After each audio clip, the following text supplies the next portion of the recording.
नमस्ते बालकों, मैं आचार्य रामप्रसाद सैनी उच्च माध्यमिक आदर्श विद्या मंदिर विवेकानंदपुरम में आप सभी को कक्षा 8 में विज्ञान विषय पाठ 7 पौधे एवं जंतुओं का संरक्षण भाग 1 का अध्ययन कराने जा रहा हूँ।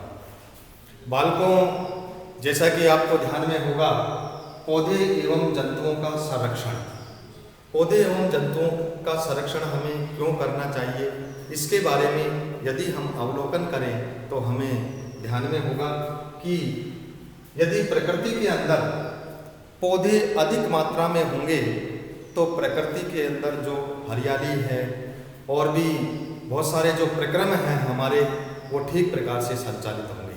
जैसा कि बालकों आपको ध्यान में होगा कि पौधे हमारे लिए प्राणवायु गैस ऑक्सीजन देते हैं और हमारे लिए जीवनदायिनी गैस ऑक्सीजन जिसकी संतुलित मात्रा बनाए रखने के लिए पौधे की अहम भूमिका होती है। जंतुओं के संरक्षण के लिए आपने देखा होगा बहुत सारे ऐसे संरक्षित क्षेत्र हैं जिनके अंदर वहाँ प्रवेश करना भी निषेध होता है, जैसे घाना पक्षी विहार, अपना रणथंभौर नेशनल पार्क, इनके अंदर जंतुओं का संरक्षण किया जाता है, वहाँ पर प्रवेश करने के लिए निषेध होता है। इन सब का हम अध्ययन करेंगे। बालकों, हमारा जो बिंदु है वह है वनोन्मूलन एवं इसके कारण। वनोन्मूलन से तात्पर्य है यानी वनों की अंधाधुंध कटाई।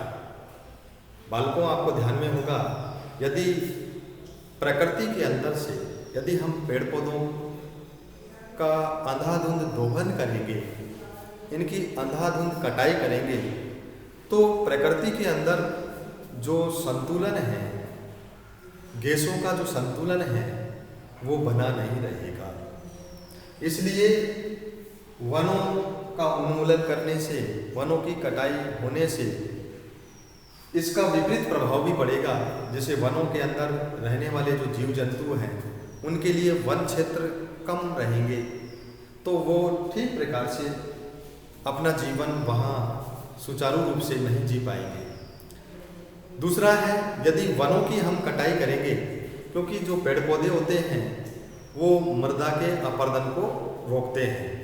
आपने देखा होगा पौधों की या पेड़ों की जो जड़ें होती हैं वो मिट्टी को बांधे रखती है। वर्षा के दिनों में जब वर्षा होती है तो मिट्टी एक स्थान से हटकर दूसरे स्थान पर चली जाती है। उसको रोकने के लिए पेड़ पौधे बहुत अधिक सहायक होते हैं। दूसरा बिंदु, यदि हम पेड़ों की कटाई करेंगे तो जल श्रवण क्षमता है, मृदा के अंदर जो जल श्रवण क्षमता है वो कम होगी, क्योंकि ऊपर वाली जो मिट्टी है, जो शीर्ष मृदा है, वो हटकर जब चली जाती है तो जो कठोर जो परत होती है उसमें जल धारण करने की क्षमता कम होती है। तो वनोन्मूलन इसके कारण आज हम देखते हैं जनसंख्या वृद्धि, ये भी एक बहुत बड़ा कारण बन रहा है वनोन्मूलन का। लोग खेती करने के लिए वनों को काट रहे हैं, बड़े बड़े उद्योग धंधे, बहुत सारी फैक्ट्रियां, उद्योग लगाने के लिए पेड़ पौधों को काटा जा रहा है। अब इसका विपरीत प्रभाव हमारे ऊपर बहुत ज़्यादा होगा। यदि हम हमारे स्वार्थ के लिए इनका हम दोहन करेंगे तो प्रकृति में जो संतुलन है वो ठीक प्रकार से बना नहीं रहेगा। इसलिए बालकों, आपको ये ध्यान में होगा कि वनों की जो कटाई होगी, वनों की कटाई जैसे किन किन उद्देश्यों के लिए व्यक्ति करता है, इसके बारे में भी हम अध्ययन करेंगे। पहला है कृषि के लिए भूमि प्राप्त करना। आजकल देखा होगा आपने, क्योंकि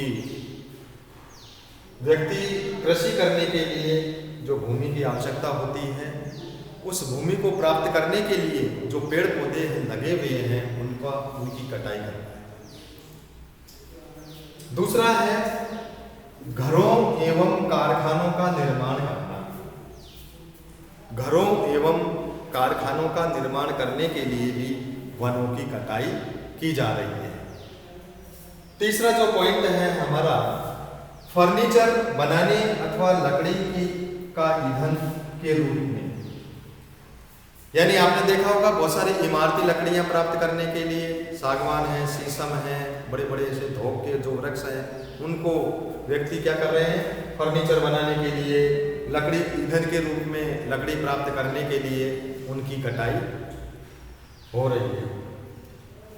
अगला जो बिंदु है, दावानल एवं भीषण सूखा भी वनोन्मूलन के कुछ प्राकृतिक कारक हैं। कभी कभी बहुत ज़्यादा सूखा पड़ जाता है, उससे भी वन धीरे धीरे नष्ट हो जाते हैं, क्योंकि सूखा होगा तो पेड़ पौधों को पानी की आवश्यकता होती है।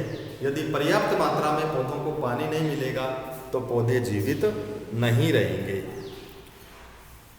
वनोन्मूलन के परिणाम, अगला बिंदु है वनोन्मूलन के जो परिणाम क्या रहेंगे। यदि हम इस प्रकार वनों का उन्मूलन करते रहे तो इसके क्या परिणाम होंगे। पहली बात, यदि पेड़ पौधों को हम अंधाधुंध काटेंगे तो प्रकृति के अंदर CO2 की मात्रा ज़्यादा बढ़ जाएगी। किसकी बात करो, CO2, कार्बन डाइऑक्साइड। बालकों, आपको ध्यान में होगा कि प्रकाश संश्लेषण प्रक्रिया में पेड़ पौधे कार्बन डाइऑक्साइड की उपस्थिति में सूर्य के प्रकाश से अपना भोजन बनाते हैं, उसे हम प्रकाश संश्लेषण कहते हैं। लेकिन जो कार्बन डाइऑक्साइड गैस हमारे वायुमंडल में कितनी है, 21%। जो ऑक्सीजन की मात्रा हमारी 21%, देखिए जैसे नाइट्रोजन हमारी 76%, ऑक्सीजन O2 21%, और 1% में 1% में क्या है, 1% में है हमारी CO2। अन्य जो गैसें हैं हीलियम, नियोन और आर्गन, अन्य जो गैसें हैं ये बहुत कम मात्रा में होती है। अब CO2 की मात्रा जब ज़्यादा बढ़ जाएगी तो विश्व उष्णन होगा। क्या होगा, विश्व उष्णन, उसको कहते हैं ग्लोबल वार्मिंग। क्या कहते हैं, ग्लोबल वार्मिंग, यानी विश्व उष्णन, यानी जो हमारी धरती है उसमें तपन होगी, गर्मी ज़्यादा होगी।